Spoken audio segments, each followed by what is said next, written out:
Todos los torneos hay futbolistas que parece que llegan por debajo del radar y acaban siendo más importantes de lo que pensamos.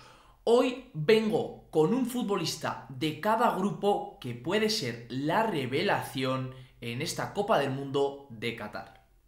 Comenzamos.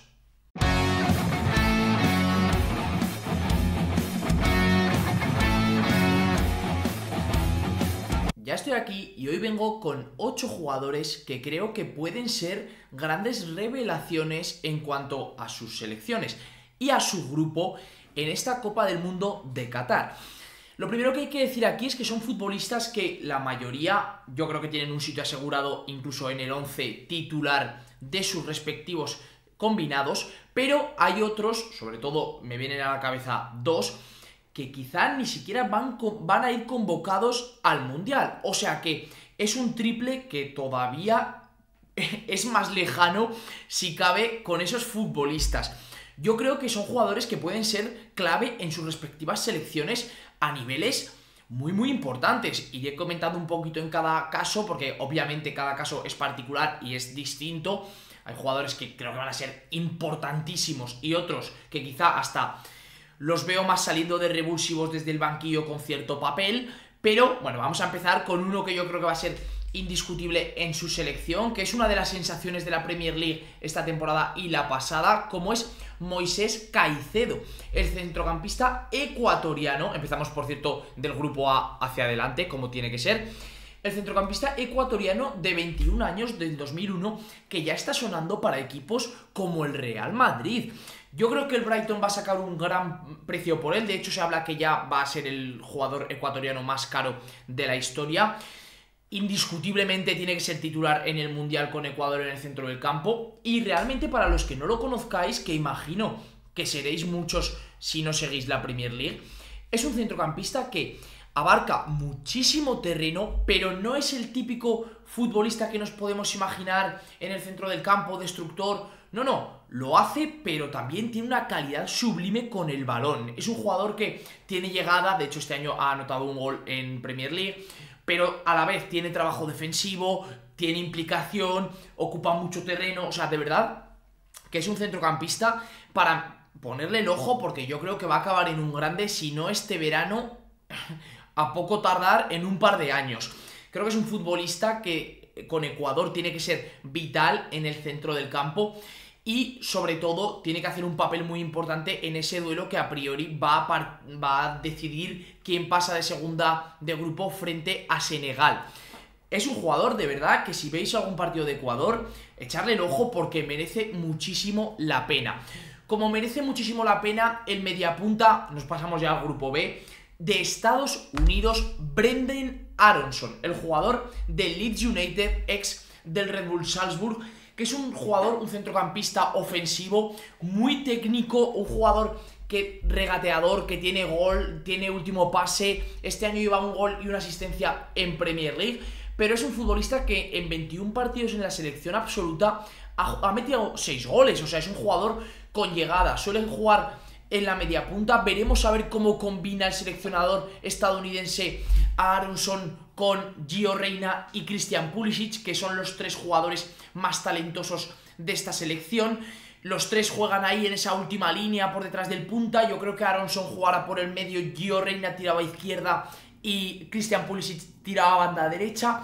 Pero de verdad, fijaos en este chico, que es del 2000, tiene 22 años, es muy joven todavía, pero ya ha dado muestras de ser un talento difícil de encontrar en otros sitios. Es un jugador técnicamente sublime, de verdad. O sea, técnicamente es de los mejores jugadores que va a haber en esta Copa del Mundo, de verdad. O sea, a ver, de los mejores jugadores que va a haber, englobando muchos, ¿vale? No de los 3 mejores, pero sí que técnicamente es un futbolista extraordinario. Tiene buen golpeo lejano, como decía antes, tiene buen último pase, tiene llegada. Veremos a ver, incluso lo puedo imaginar jugando de falso 9. Me cuesta algo más porque le costaría jugar sin una referencia adelante a la hora de chocar con centrales, porque no es físicamente muy poderoso, pero de verdad que es un jugador súper talentoso. Y esas combinaciones que puede hacer en el último tercio con Gio Reyna me parece que son muy interesantes. No he metido a Gio Reyna, obviamente, porque es un jugador muchísimo más contrastado y muchísimo más conocido. Aronson es un jugador menos conocido, pero que también tiene muchísimo talento. Vamos al grupo C, y es uno de los grupos que más me ha costado encontrar un futbolista, junto al grupo G, probablemente, ya os iré comentando, pero el grupo C me he ido a Polonia para buscar a Nikola Zalewski, el jugador de la Roma, del que ya hemos hablado aquí en el canal, un jugador muy joven. Este es el que os comentaba antes, que puede ser que incluso no vaya ni convocado. Me costaría mucho que no fuese convocado, porque es uno de los mayores talentos que tiene Polonia en esa última línea, y bueno, diría incluso en toda la plantilla. Es un jugador de 20 años, 2002, ya ha jugado 7 partidos con la selección nacional, por eso digo que me cuesta ver que no juegue. Este año lleva 12 partidos ya con el primer equipo de la Roma, o sea que ya es un habitual. Mourinho ha hablado extremadamente bien de él, es un jugador regateador. ¿Y por qué creo que puede venir muy bien? Porque incluso como revulsivo desde el banquillo puede buscar ese jugador regateador que en el último tercio sea desequilibrante y le pueda servir balones a Robert Lewandowski, que antes tenía muy buenos asistentes con Grosicki y Błaszczykowski, pero después de su baja con la selección, quizá Zalewski puede coger el relevo y ser ese jugador asistente, creador de banda, que puede venirle muy bien al delantero polaco para servirle de balones. Es un jugador de verdad muy talentoso y para seguir muy de cerca. Grupo D, grupo de España. Obviamente no he querido meter ningún futbolista, no sé si os estáis fijando, pero no he querido meter ningún futbolista de grandes selecciones, porque considero que todos son muy conocidos, entonces no tiene tanta gracia. Del grupo D, obviamente eliminando a España y a Alemania, nos vamos a ir a Japón, y me voy a quedar con Daichi Kamada, el jugador japonés del Eintracht de Frankfurt, que es un futbolista que no tiene tanto nombre como puede tener Takekubo, como incluso en España puede tener Gaku Shibasaki, pero es un futbolista de verdad increíble. Puede jugar de media punta, puede jugar de interior, puede jugar incluso en doble pivote, tirado a una banda. Te cumplen muchísimos roles, y en el Eintracht es uno de los jugadores más importantes. Esta temporada en 6 partidos lleva 3 goles, y es que con la selección absoluta en 21 partidos que ha disputado ha anotado 6 tantos, o sea que es un jugador bastante importante, y yo creo que por las botas de Kamada van a pasar la mayoría de los ataques de la selección nipona para gestionarlo, y ya él si decide que acabe en Takekubo, que obviamente es otro de los jugadores a seguir de la selección japonesa, y que no lo he colocado porque es muchísimo más conocido. Pero Kamada, en España quizá, en Alemania obviamente seguro que sí, pero en España no es tan conocido, no se habla nada de él, y es un jugador buenísimo, y yo creo que del grupo de España, de los jugadores que más peligro le pueden poner. Nos vamos al grupo E y nos encontramos en Dinamarca, Andreas Skov Olsen. Me iba a quedar con el otro chico que sale en la foto, con Damsgaard, Mikkel Damsgaard, pero considero que ya es un jugador lo suficientemente conocido como para no meterlo en este 11, porque en la Eurocopa se salió, fue donde él dio ese paso hacia adelante que creo que va a dar Skov Olsen en esta temporada, por eso, o sea, en este mundial, por eso lo he metido al 11. Es un futbolista de banda, desequilibrante, muy rápido, que en Dinamarca con la selección danesa en 23 partidos ha anotado 8 goles, que es una cifra brutal para un jugador que juega o de extremo o incluso de carrilero, ha jugado alguna vez, por lo que sus cifras se me hacen muy interesantes. Este año en el Brujas, está jugando en el Brujas, ese Brujas que lo ha hecho también en la fase de grupos de la Champions. En 5 partidos ha dado una asistencia y ha anotado un gol.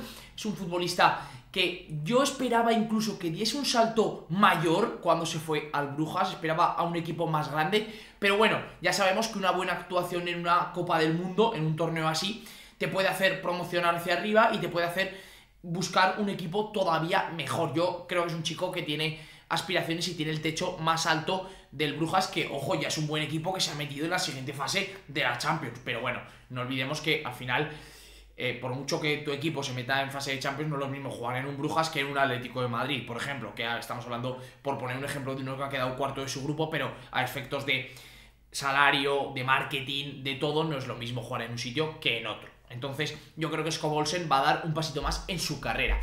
Siguiente jugador, nos vamos a Croacia para hablar de un futbolista que este verano sonó para el Barça y para el Bayern de Múnich, como es Borna Sosa, el lateral izquierdo del Stuttgart, que el año pasado fue uno de los mejores asistentes de todas las grandes ligas europeas. Este año ha empezado igual de bien, en 10 partidos lleva 3 asistencias, es un lateral muy profundo. Con Croacia ha jugado tan solo 8 partidos en los cuales ha dado una asistencia, por eso tengo dudas de que vaya a ser titular. Yo, si fuese el seleccionador croata, sin ninguna duda apostaría por él. Creo que ahora mismo es el mejor lateral izquierdo que tiene Croacia, con bastante diferencia. De hecho, creo que el otro va a ser Barisic, que lo veo bastante por debajo. Otra opción es que juegue con 3 centrales y Perisic como carrilero, que es la opción que contemplo quizá para que Borna Sosa se quede fuera. Pero yo creo que Borna Sosa va a ser titular. Incluso pondría a Sosa con Perisic en la misma banda, y ahí creo que Croacia tendría